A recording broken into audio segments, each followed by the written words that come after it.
Hi friends, it's Lauren. Thank you so much for joining me in my craft room today. I'm grateful to have you here. I'm having some fandom fun today with the Sassy Club Quick Sand stamp set. I'm also grabbing my Rose Bloom 6x8 stencil from scrapbook.com, a sheet of Kraft cardstock, and a couple papers from the latest Fall 2023 Your Paper Insider subscription box. I'm also going to be using some stitched rectangle stackables from Fawn. I'm using the large and the small, the two largest from both sets, to cut out some frames from my cardstock here.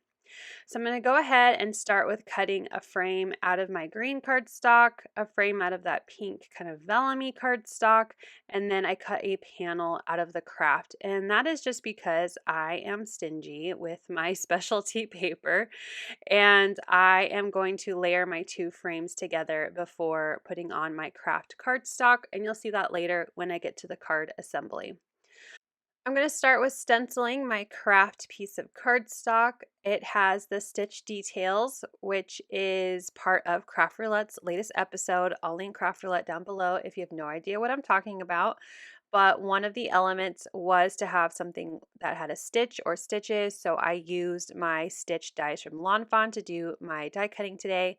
Another element that we had to include were large flowers, so again, using this beautiful Rose Bloom stencil from scrapbook.com, and I'm ink blending some Distress Oxide in Tattered Rose through it. I'm just doing this lighter color on top of Kraft cardstock. I'm not going to bring in anything else. I just really wanted this kind of more vintage, subtle look to my card.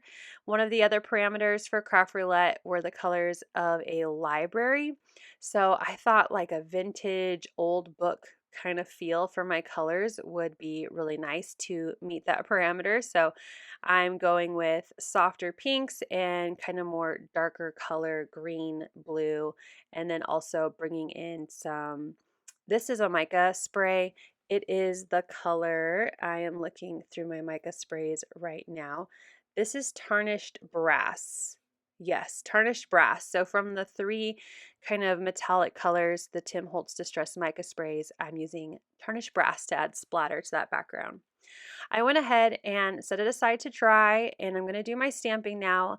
This is one of the newer sets from the Sassy Club. It's called Quick Sand. It's a fandom set, and I'm going to be stamping with my Sassy Onyx Black ink pad. So I have a piece of cardstock here. It's white cardstock and it is alcohol marker friendly. And the Sassy Club Onyx Black ink is also alcohol marker friendly.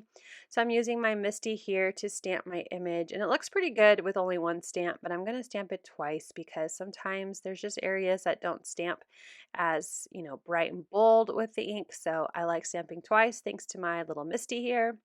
Went ahead and cleaned and put away my stamp, and I will zoom in here shortly to show you my coloring. Now I do speed up my videos, otherwise I would be here for hours, so I'm just gonna leave a little piece of mint tape here so I know where to leave my marker.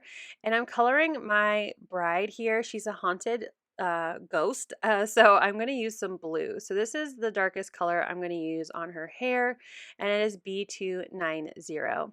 And I'm just following kind of the shape of her hair. There are darker outlines around the image. That's kind of like Sassy Club stamp style. And so I just follow those kind of darker areas, anywhere where I think there would be shadow. And then I bring in my midtone, which is B270, and I'm going to extend that color out. So starting on the darker color that I just laid down, and then bringing my midtone in more into the white that I still have. And then my lightest color for her hair is going to be B260, and I'm just going to try to cover the whole hair and try to blend everything in nicely. I usually stick to 2 to 3 color combinations. I did 3 on her hair because it is a little bit of a larger kind of area, but I do try to stick with 2, but no more than 3 color combinations. Every once in a while I'll do 4, but that's only because it's such a large area to color. Oh, and then I did her shoes in the 2, the dark and the medium that I just did. So now I'm taking B270, which was my mid-tone for her hair, and that's going to be my darkest tone for any of her skin. So her face and her neck and her arms. So I did my best to look at the original animatronic that this is based off of.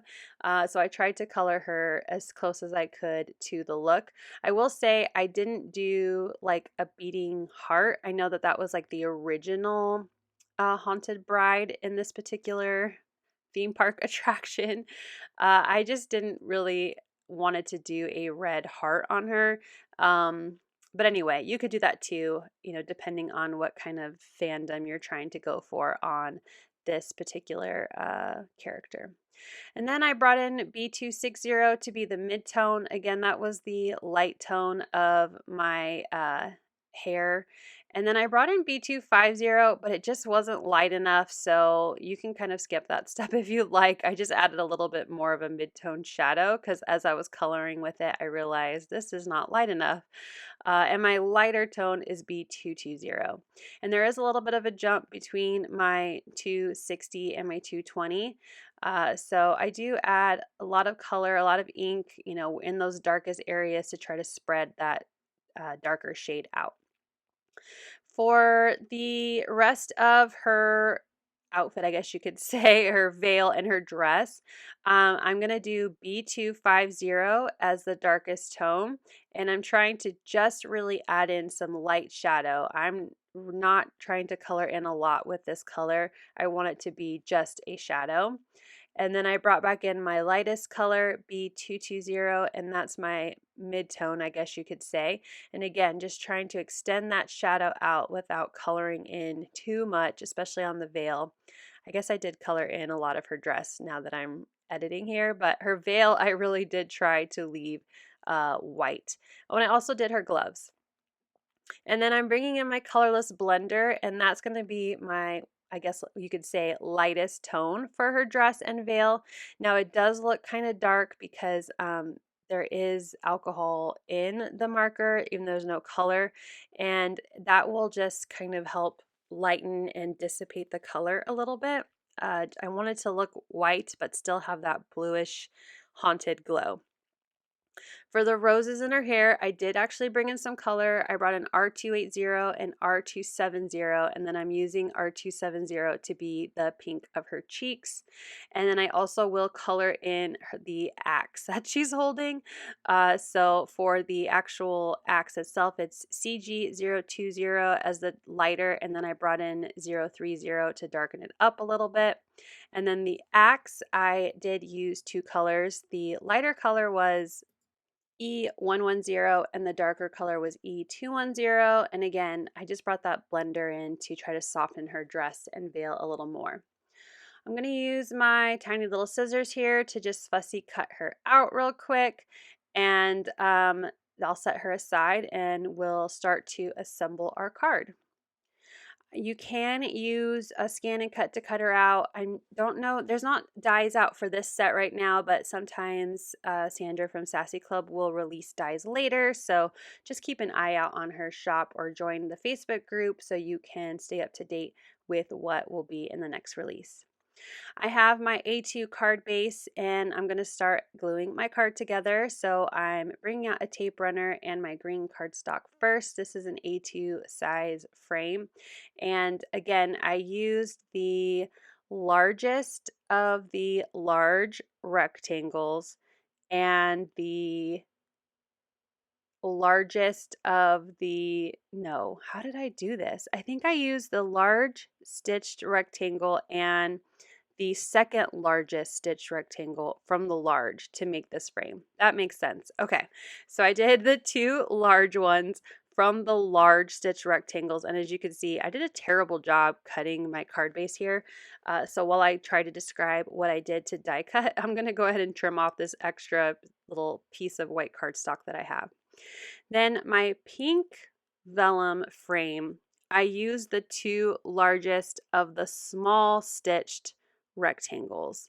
So that way I can, again, layer this onto the green cardstock. I'm using tape runner again to glue this down because there's a nice area for me to add the adhesive. And I'm just layering these two together, and I wanted to give an effect that I have two sheets layered on my card base. Now I know a lot of people don't like this because it creates like a weird center when you glue the next one down, but I'm going to pop it up so you won't see that weird like dip in the middle of there being no cardstock. And then my Kraft cardstock, I die cut with the second largest of the large stitch rectangle, so it actually would fit perfectly inside the green cutout. But I hope that made sense. I'm just stingy when it comes to my specialty paper. So if you're not going to see it, I cut it out. But if you don't care or you have scrap paper you're using up, just, do what makes you happy when you're die cutting. I want to stamp my sentiment on before I get too far, so I'm just doing a nice classic card layout that I like to do, especially for fandom when I just want my character to shine on the card. So I'm going to have her be center more towards the top and my sentiment centered more towards the bottom. So when it's stamped and my character is on the card, the whole image and sentiment look centered on that panel. And I did the sentiment Dying to See You, again from the Quick Sand stamp set from Sassy Club. And I'm using VersaFine Onyx Black because I did, stenciling with Distress Oxide and I have some metallic mica splatter. So I wanted to make sure that my sentiment was visible. While that is kind of drying, VersaFine does take a second to dry. I'm going to go ahead and gently add some foam adhesive to the back of this panel. I'm using Thermoweb's adhesive for this card because I'm also going to pop up my bride, and I don't want the card to be like crazy thick. So this foam adhesive is just slightly thinner than your average foam adhesive. I don't remember the thickness off the top of my head, but I do have it linked in my basic supplies list since I use it so often. Once I covered the back with that foam adhesive, I pulled off the release paper and I added it to the center of my card. And as you can see, you can't tell that the cardstock behind my Kraft background is, there's missing in the center because you can't see it. I covered the back of my bride with foam adhesive, again, the same one that I used for my Kraft panel, and adhered her right to the center above my sentiment. And now I'm going to take my white gel pen and just add some highlights. So again, this is for Craft Roulette. I've already covered that I needed to have stitches. I have large flowers. I have my vintage library book feel. And the last part is this actually is supposed to be a card for a dude. And you're like, this doesn't look like a dude card. But it is inspired because my anniversary is coming up for my husband because I thought this would be cute. I'm dying to see you, even though I see him almost every day. But I love that this kind of has like an anniversary feel, and it's also fandom and kind of silly, which really describes our relationship. I added some pops of color into the four corners of my craft panel. This is Dusty Rose in a gloss, and I just wanted a little bit more on the card as far as embellishments, but you can see that beautiful shine from the mica splatter, and I hope you enjoyed this fun little silly card. Again, if you're not watching Craft Roulette, you can find the link to their website in my description, and I hope you just had some fun with me today for this fandom card. Thank you so much for watching. I hope you'll click like, and if you're new here, I hope you'll subscribe and come back. As always, you can find everything I use down below in the description box. Thank you and have a wonderful day. Bye!